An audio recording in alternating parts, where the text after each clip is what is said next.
بسم اللہ الرحمن الرحیم۔ السلام علیکم۔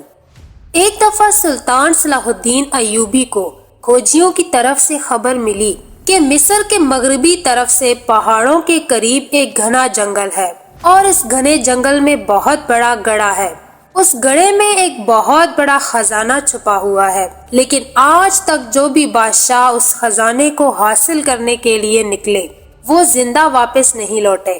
یہ سن کر سلطان صلاح الدین ایوبی سوچ میں پڑ گئے کہ آخر اس خزانے کے پیچھے کیا راز چھپا ہے جس کی وجہ سے آج تک اس کو کوئی حاصل نہیں کر سکا۔ پھر سلطان نے پوچھا کہ بتاؤ اس خزانے کا حجم کتنا ہے؟ تو کھوجیوں نے کہا کہ ہمیں خزانے کے حجم کا صحیح تو معلوم نہیں، لیکن ہمیں اتنا معلوم ہے کہ اگر وہ خزانہ آپ مصر کے تمام غریبوں میں بھی بانٹ دیں تو پھر بھی خزانہ ختم نہیں ہوگا۔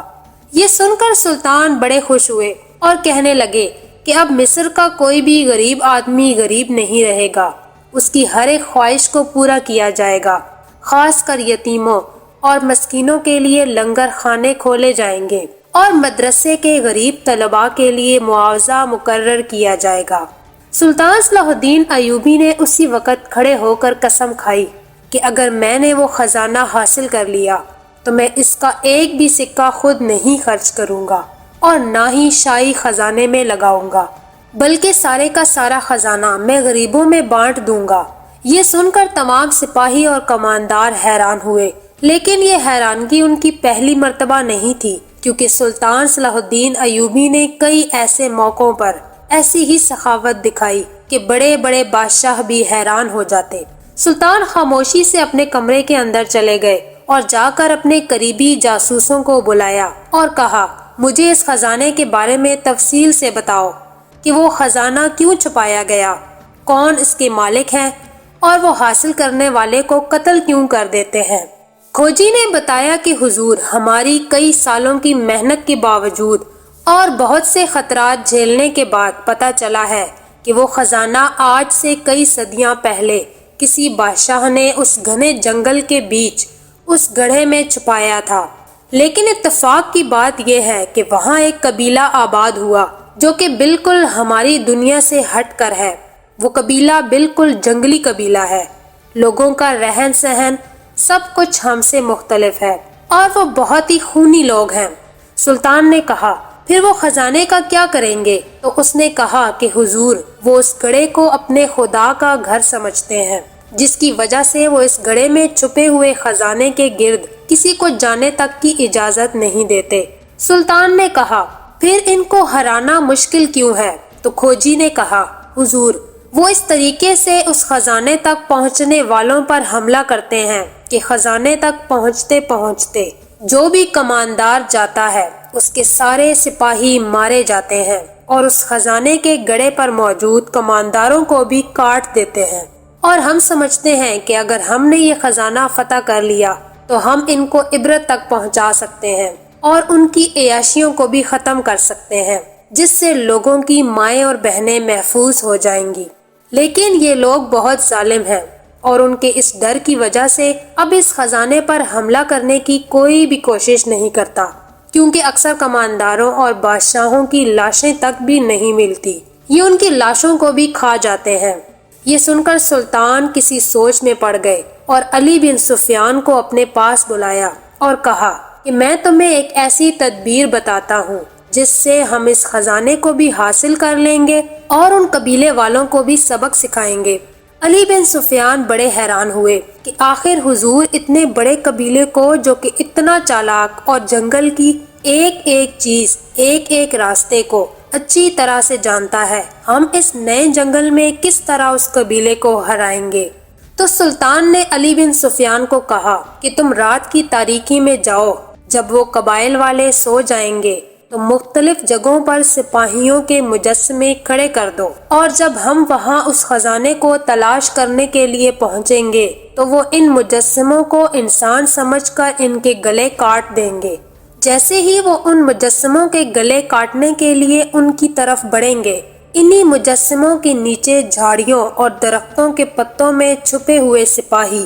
اٹھ کر ان کی گردنیں کاٹ دیں گے، اور آہستہ آہستہ ہم اس خزانے کی طرف بڑھتے رہیں گے۔ اور خزانے کے دہانے پر ہماری ان قبائل والوں سے جنگ ہوگی، اور انشاءاللہ ہمیں اپنے سپاہیوں پر پورا یقین ہے، اور اللہ تعالیٰ کی مدد و نصرت ہمارے ساتھ ہوگی، اور انشاءاللہ تعالیٰ ہم ان کا خاتمہ کر دیں گے۔ علی بن سفیان نے بڑی محنت اور مشقت کے بعد سپاہیوں کے مجسمے اس جنگل پر مختلف جگہوں پر کھڑے کر دیے، اور ان مجسموں کے ساتھ جھاڑیوں میں اپنے ایک ایک سپاہی کو چھپا دیا۔ صبح کے وقت جیسے ہی سلطان صلاح الدین ایوبی کے سپاہی اور سلطان اس جنگل میں داخل ہوئے تو سلطان کی ترکیب کے مطابق جیسے ہی قبائل والے ان مجسموں کو دیکھتے تو پیچھے سے جا کر وار کرتے اور ان کا گلا کاٹنے کی کوشش کرتے، اور اتنے میں سلطان کے سپاہی جو کہ جھاڑیوں میں چھپے ہوتے اٹھ کر ان کو قتل کر دیتے، اور کسی کو کانوں کان خبر بھی نہ ہوتی۔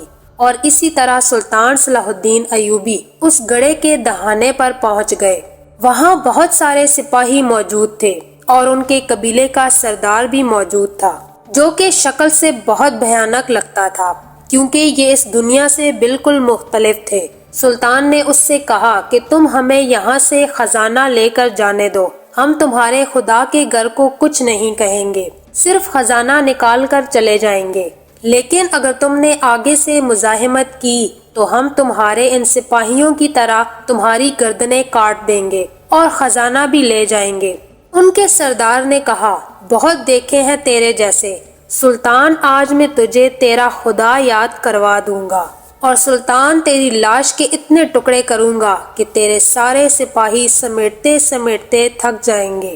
جب تو میدان میں آئے گا تو تجھے پتہ لگ جائے گا، اگر آج تو اپنے خدا کو بھی ساتھ ملا لے تو آج میں تجھے زندہ نہیں چھوڑوں گا۔ آج پتہ لگے گا کہ کس نے اپنی ماں کا دودھ پیا اور وفا کیا۔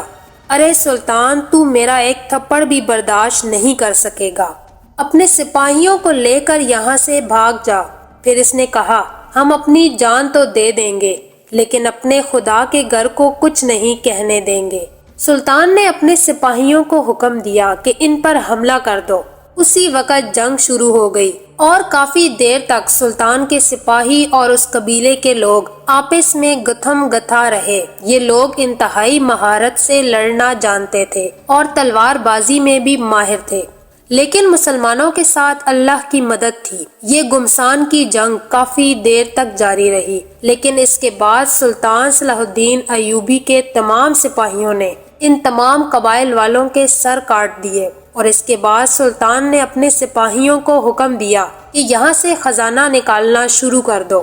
یورپی مورخ لین پال کہتے ہیں کہ سلطان کے سپاہیوں کو 4 دن مسلسل اس خزانے کو محل تک لے جانے کا وقت لگا، اور اس کے بعد سلطان نے اس تمام خزانے کو جب دیکھا تو مصر کے خزانے سے کئی گنا زیادہ تھا۔ لیکن سخاوت کی بات یہ تھی کہ سلطان نے وہ تمام خزانہ غریبوں میں بانٹ دیا اور اس کا ایک سکہ بھی شاہی خزانے میں نہیں لگایا، اور جن جنگجوؤں سے یہ جنگ جیت کر خزانہ حاصل کیا گیا تھا ان کی بیویوں اور بیٹیوں کو بھی سرکاری خزانے سے معاوضے کے طور پر کافی رقم مہیا کی گئی۔ اسی طرح سلطان صلاح الدین ایوبی نے اپنی عقل مندی سے اس خزانے کو حاصل کر لیا، اور اس خزانے سے سلطان نے مصر کے بہت سارے ایسے چولہے جلا دیے جو کہ غربت کی وجہ سے بجھ رہے تھے، اور اسی طرح سلطان نے اپنی عقل مندی سے اس سارے علاقے پر بھی قبضہ کر لیا۔